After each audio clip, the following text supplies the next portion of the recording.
My name is Mohammed Layiq Sediqi, the father of the Holophase model, and in this final part of episode 4, we are going to do something very serious and very beautiful at the same time.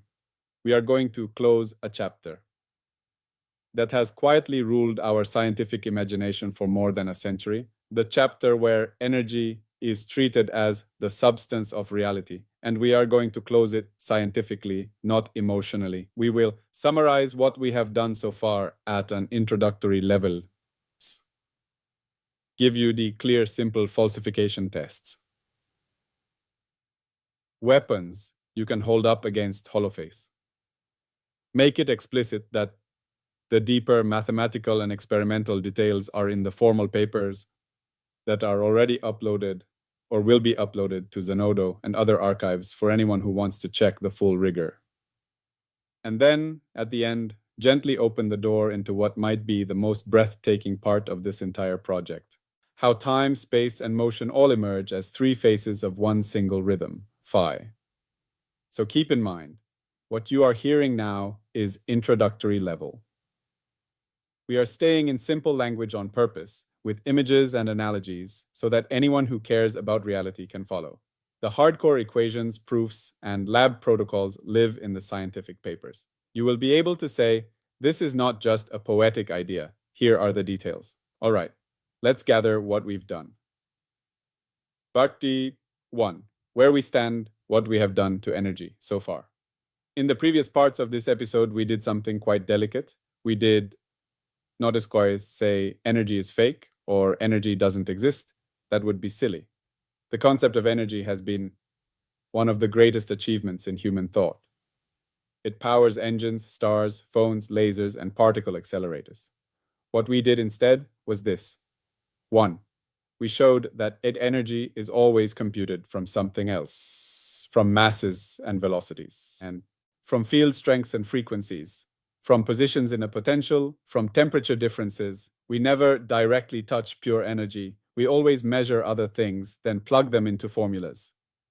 2, we used the analogy of sak money. Money is incredibly powerful, but it is not what the world is made of.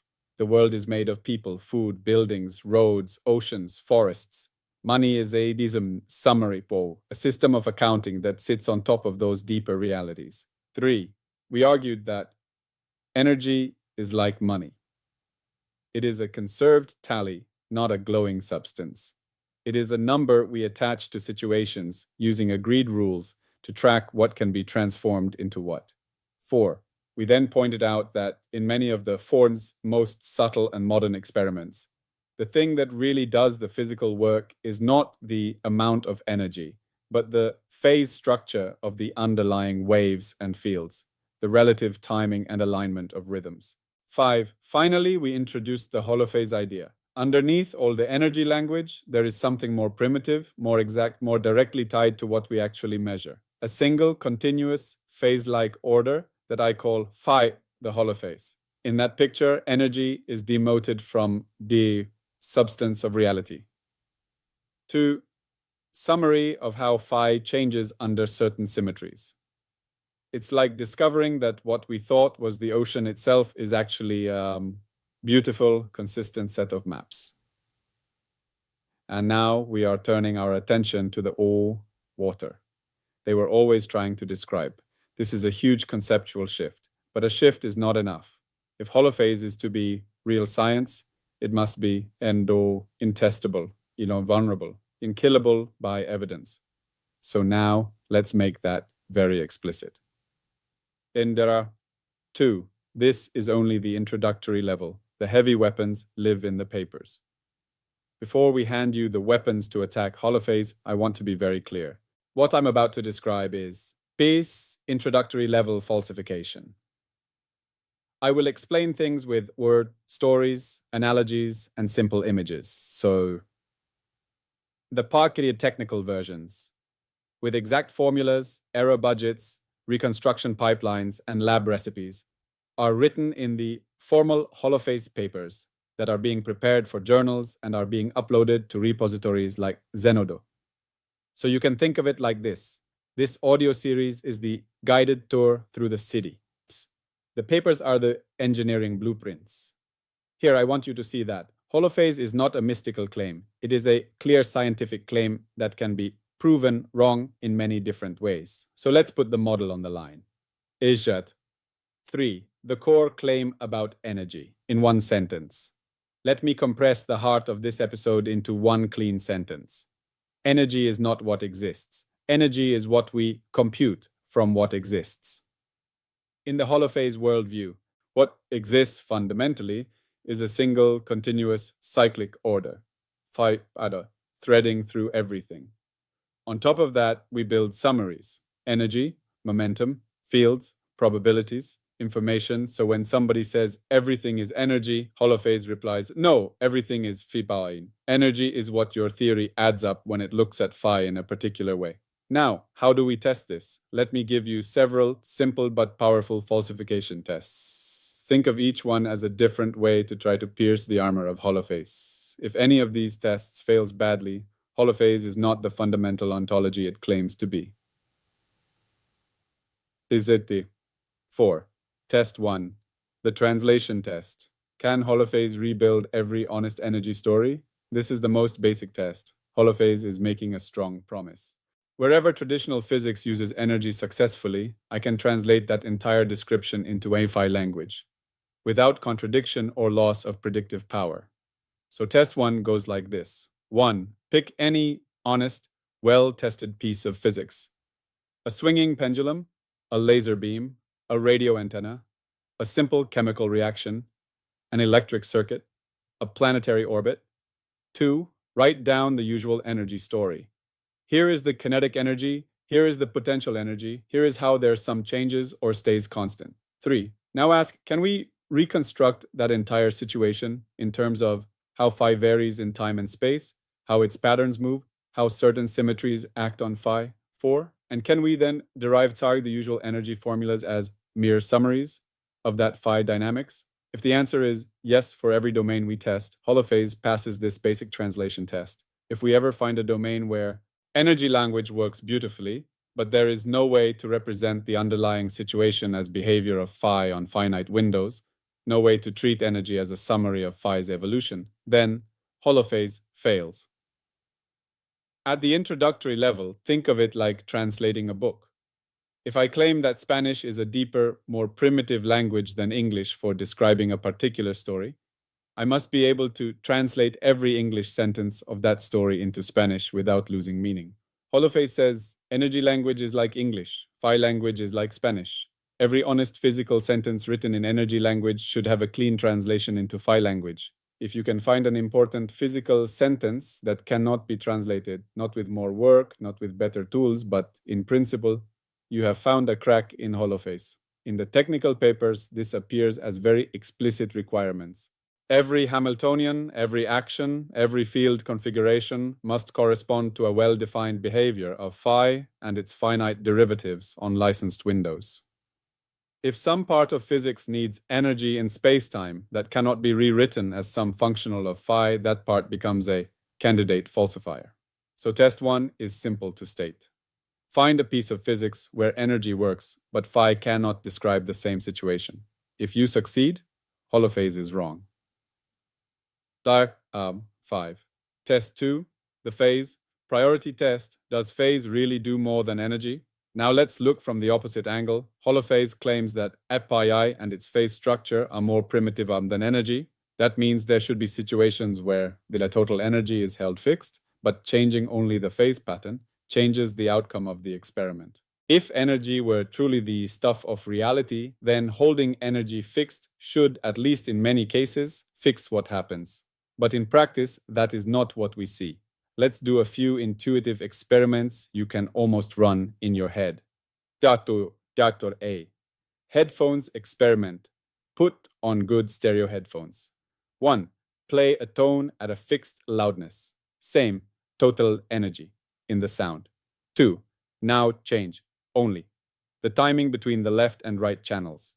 When the two ears receive the tone in sync, you hear the sound in the middle of your head. When the right ear is delayed slightly, the sound seems to move to the left. When the left ear is delayed, the sound moves to the right. The total sound energy hitting your head is the same, What changed is the relative phase is between the two ears. From the holophase point of view, this is completely natural.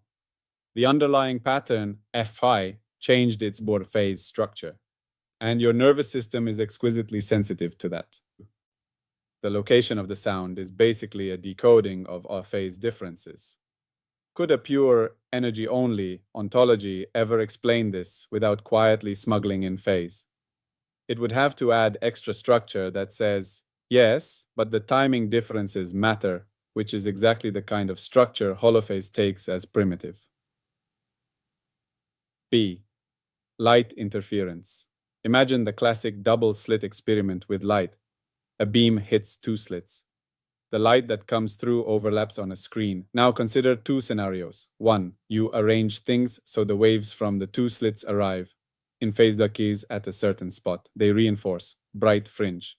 2. You arrange them to arrive out of phase duck at that spot. They cancel, dark fringe. You can set things up so the total energy flowing through the slits per second is identical in both cases. What you change is the relative phase bites between the paths. Yet the outcome, bright versus dark region on the screen, is completely different. Again, Holophase shrugs. Of course, the primary reality is phase structure. Energy is a secondary summary. If you rearrange phase, you rearrange reality, even if the total energy budget is the same. So test 2 in its conceptual form is, if we could find a class of experiments where outcomes depend only on energy and never on phase, even when phase is changed while energy is fixed, that would argue strongly against Holophase's claim that phase is more primitive than energy. In practice, what we keep finding in optics, acoustics, quantum physics, signal processing, electronics is the opposite. Phase differences repeatedly control what actually happens. Two situations with the same energy but different phase patterns can look radically different.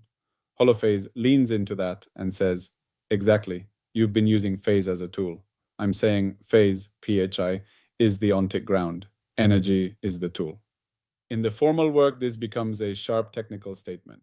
The probability of outcomes, the flow of energy, the local currents, all are the quadratic or higher functionals of phi sensitive to phase structure.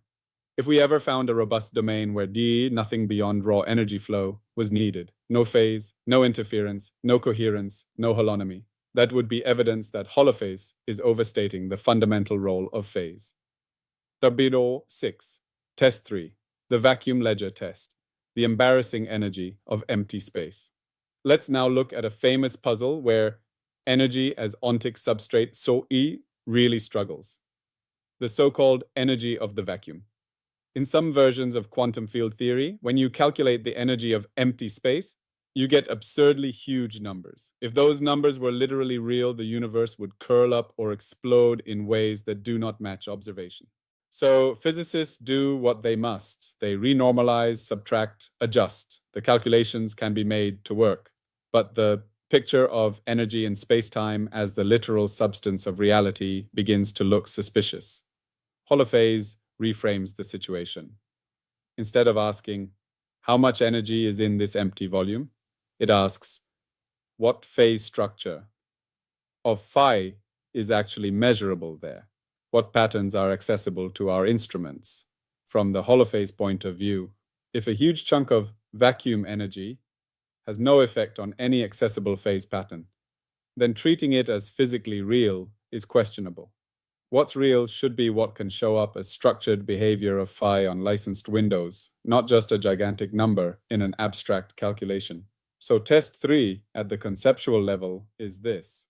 Holophase claims that when we rewrite vacuum physics in phi language, the embarrassing mismatch between calculated vacuum energy and observed cosmic behavior should turn into a clean statement about phase structure and accessibility. If, after doing the full rigorous work, the phase-based description does not tame or clarify that mismatch, then Holophase has failed one of its strongest promised advantages.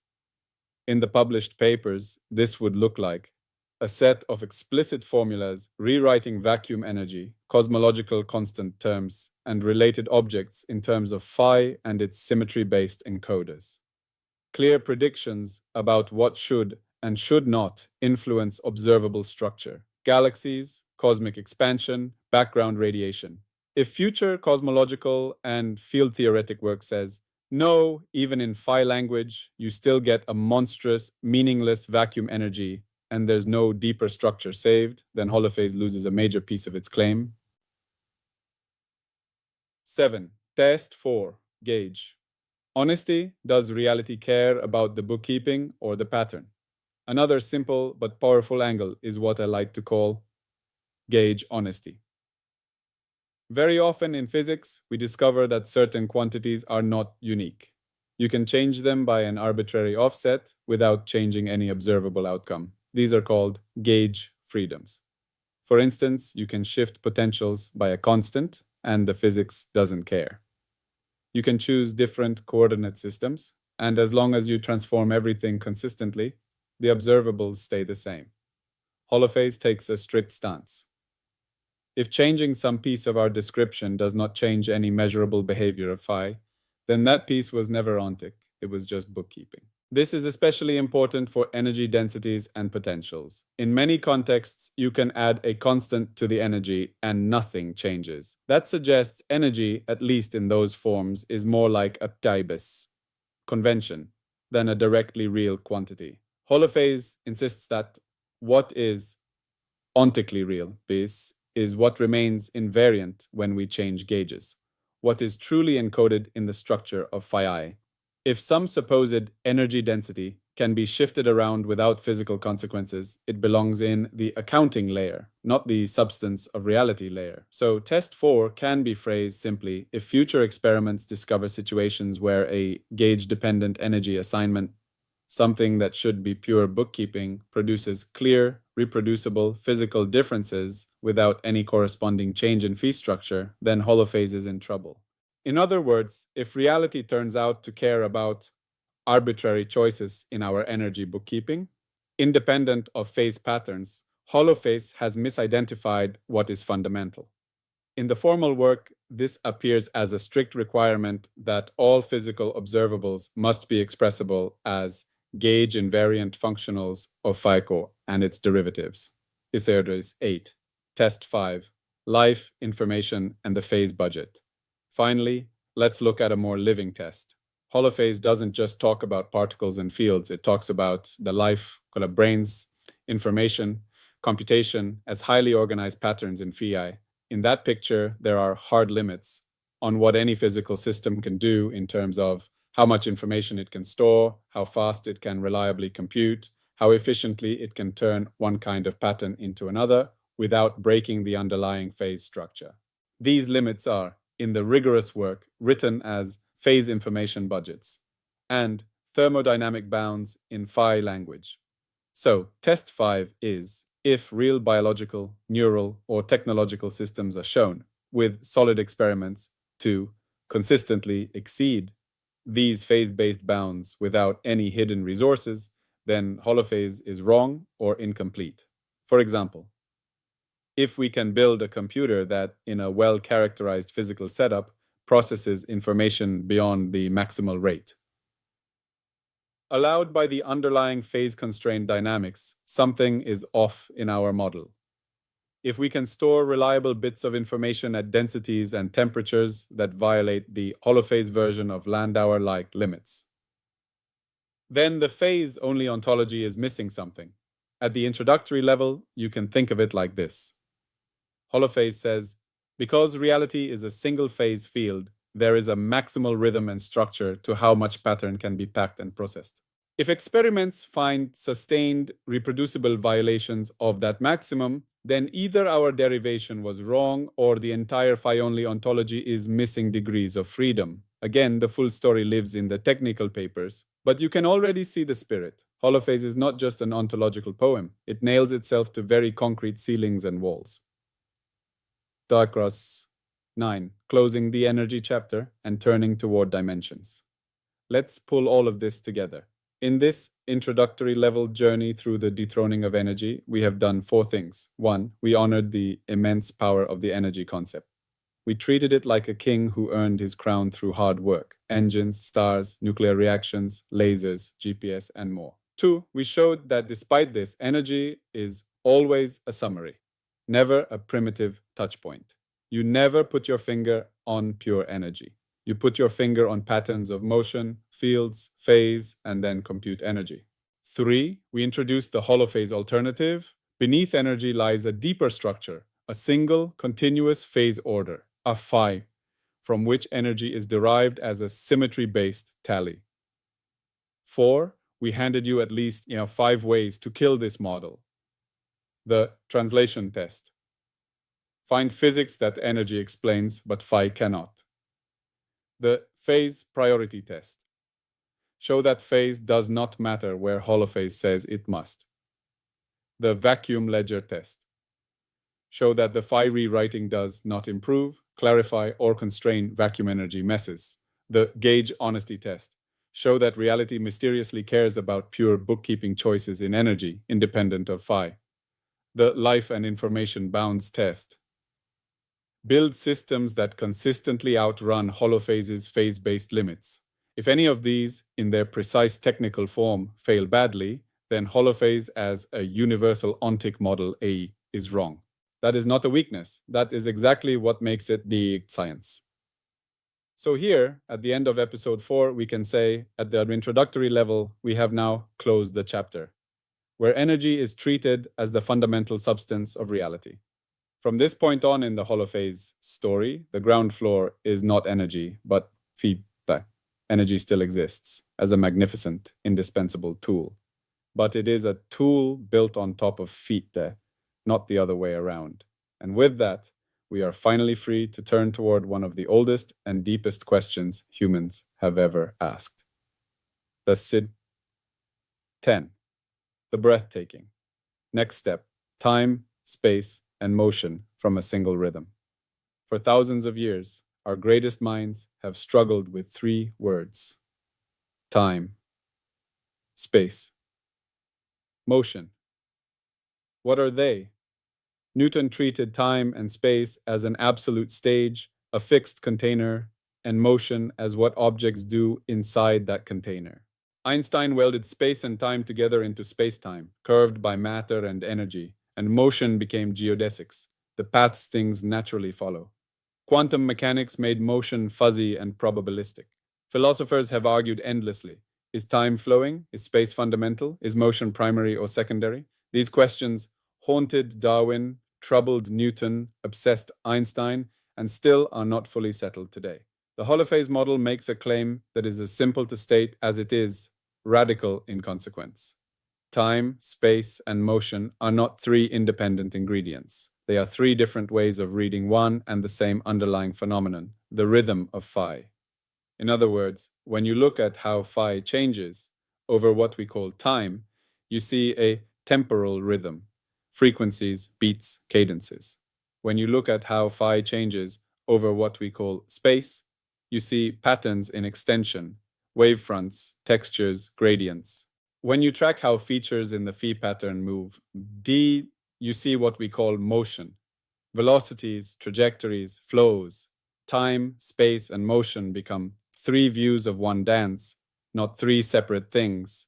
This is the next great step in our journey. It might be, quite literally, one of the most breathtaking ideas in the entire history of science. A single, continuous oscillatory order, phi expressing itself dimensionally as time, space, and motion together, not as separate creations. No absolute time, no absolute space, no mysterious motion glued onto objects. Just one rhythm looked at from 3 angles. In the coming episode, we will begin to unfold this idea in depth. Slowly, carefully, with the same combination of rigor and simplicity we have tried to maintain so far. We will show, at the introductory level, how a dimensional expression works in the holophase model. And we will keep falsifiability at the center. If time, space, and motion turn out not to be reducible to phi in the ways we claim, then again, holophase must give way. For now, I want to leave you with this simple feeling.